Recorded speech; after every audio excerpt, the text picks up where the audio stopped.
Robert Bingham has seen things. When he was 39, he looked skyward and noticed a worm-shaped ship about 20 feet tall zipping through the clouds. Unusual things kept popping up around him or above him, rather. He saw a saucer and some flying objects shaped like beans next. He snapped a picture. For over 10 years, he kept his sightings to himself. That changed in 2010, when his neighbor came over to do some plumbing work. Mr. Bingham showed him his photos. The neighbor asked if he could invite his brother, who was very interested in unidentified flying objects, or UFOs. In awe of what they saw, they asked if they could invite more people to speak with Mr. Bingham. 40 more, actually. More than 8 years ago, that was the first meeting of what is now known as Summon Events with Robert Bingham, at a park in Los Angeles across the street from where Mr. Bingham worked as a security guard. Mr. Bingham, 62, an unassuming man who describes himself as shy, has become the nexus of a community of UFO hunters in Los Angeles, fervent believers who come together to share their stories and persuade skeptics that extraterrestrial communications aren't just a conceit for television shows. Surfacing covers the world's rich and varied communities. Read more from the series here. Since then, he has attracted UFO enthusiasts from all over the world, drawn together by the same questions: what are these things in the sky, exactly, and how can we learn more about them? While there is just not enough documentation or scientific evidence to begin to explain or even confirm these sightings, that doesn't stop the dozens of people that once a year descend on the same park to watch and assist Mr. Bingham as he tries to summon the objects, as they call them, and also to hang out with other enthusiasts who have turned into friends.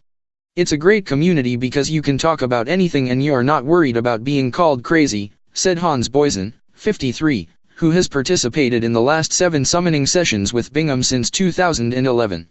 Other groups, like the UFO and Paranormal Research Society, don't organize sighting sessions, but rather focus on discussions, often with speakers who talk about their research and experiences. A non-profit group called the Mutual UFO Network, or MUFON, founded in 1969, has over 4,000 members worldwide and convenes a yearly symposium. This year, a former Pentagon intelligence officer, Luis Elizondo, will give the keynote address. Last year, the New York Times conducted interviews and obtained records pertaining to the $22 million spent on the Advanced Aerospace Threat Identification Program. The program, parts of which remain classified, investigated reports of unidentified flying objects, according to Defense Department officials. According to the article, officials insisted that the effort had ended after 5 years, in 2012. The article also stated that Sarah Seeger, an astrophysicist at MIT, cautioned that not knowing the origin of an object does not mean that it is from another planet or galaxy. When people claim to observe truly unusual phenomena, sometimes it's worth investigating seriously, she said. But, she added, what people sometimes don't get about science is that we often have phenomena that remain unexplained. As much as scientists deal with probabilities, they rely on data, and the reality is, no matter how many videos people upload on YouTube, they're simply not enough to draw any definitive conclusions from. But that doesn't stop this community from searching. Many in the community that forms around Mr. Bingham believe that the multimillion-dollar alien research efforts of the former Blink-182 guitarist and singer Tom DeLonge are just the beginning to finding out some answers.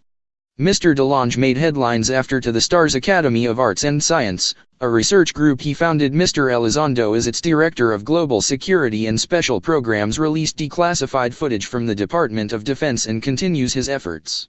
Angel Llewellyn, 49, drove to the event from San Jose, California, for a second year as a form of pilgrimage. She said she started seeing things right after attending to Mr. Bingham's event for the first time. It's like he charges you, she said. He teaches you how to call them and what to think, and they just, boom, boom, boom. It's like fishing. You never know what you're going to get. That's not to say that everyone in the group is on the same page. There's a variety of ideologies. Some beliefs are grounded in religion, while some prefer a more scientific foundation and different levels of intensity. Rafael Cebrian, 29, a 2-time attendee, brought a curious friend who was visiting from Spain. He said it was about being open and being in the right state of mind. He went to Mr. Bingham's event last year on a friend's recommendation. He said he didn't think he was a skeptic anymore, but he also insisted he didn't know anything for sure. Mr. Bingham may have brought them all together, but now factions abound. One such group is the LA UFO Channel, a monthly meetup group founded by Mr. Perez and Hans Boysen, 53.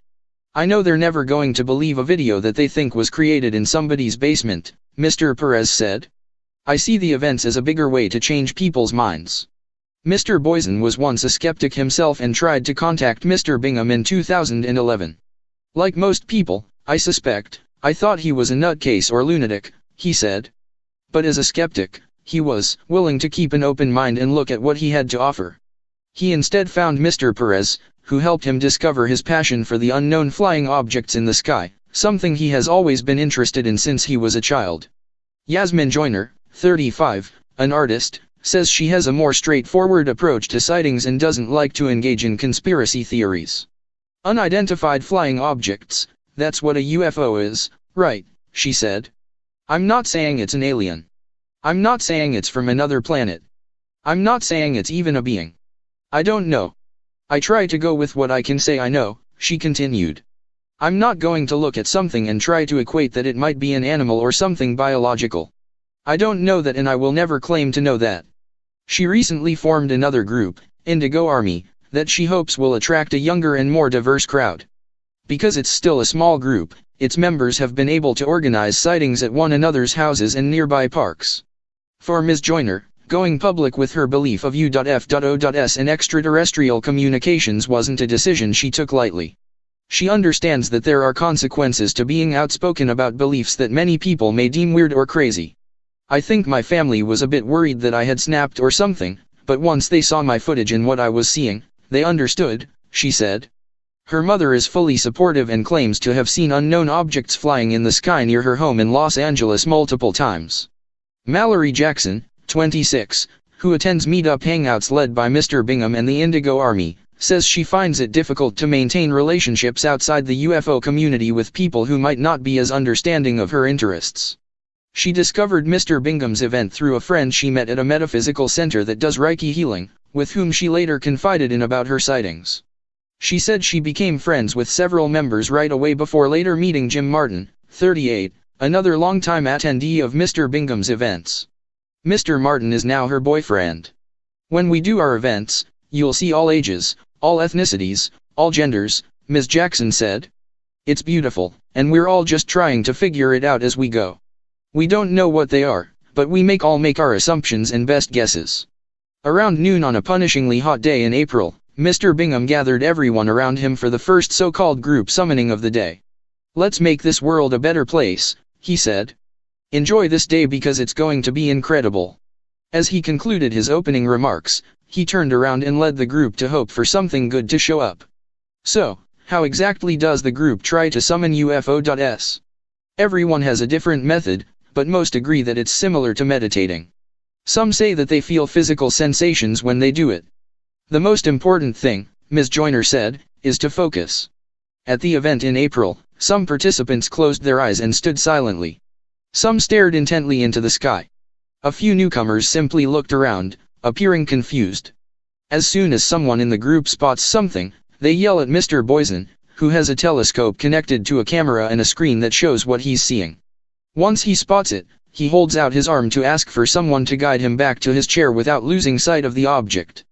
He adjusts his telescope in search of it, while the guide looks at the screen to tell him if he's got it or not. Everything is recorded as video footage that he will later stabilize using Adobe After Effects, a video editing software. Nothing more, Charles Cassie, 50, Mr. Boysen's frequent guide, insists. All he does is stabilize the footage so it's not so shaky. Mr. Cassie puts his hand on the focus knob and adjusts it as soon as Mr. Boysen centers on the object. Effectively capturing objects in the sky from dozens of miles away requires a significant financial investment.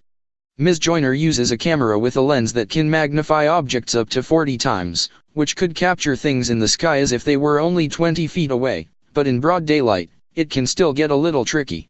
Mr. Martin works his way around such issues by combining a super zoom lens with infrared, which helps him spot things in the sky easier.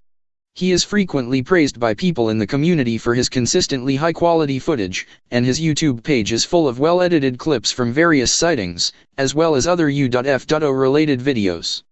The group's members encounter their fair share of people who don't believe them online. It's not unusual to see UFO believers try to debunk each other's videos by dissecting them frame by frame. Some people's opinions are so hardened that I just let them think what they want and focus on research that I think is valid, Mr. Martin said. Through the videos that I post, I try and set an example of what I think is good evidence to kind of rise against some of the misidentification. This forms a core part of the new mission of the Indigo Army, to look harder at the evidence and be more selective about what the group claims to be a UFO. Ms. Joyner agrees, and thinks they can only get better by scrutinizing everything closely, including their own work. There are videos that I have that I questioned a year later and I don't have any issues doing that, she said. If we have a problem with being wrong, there's never going to be any truth. Oh, that video? Might have been just birds. And I'm okay with that. But this video? This video isn't birds.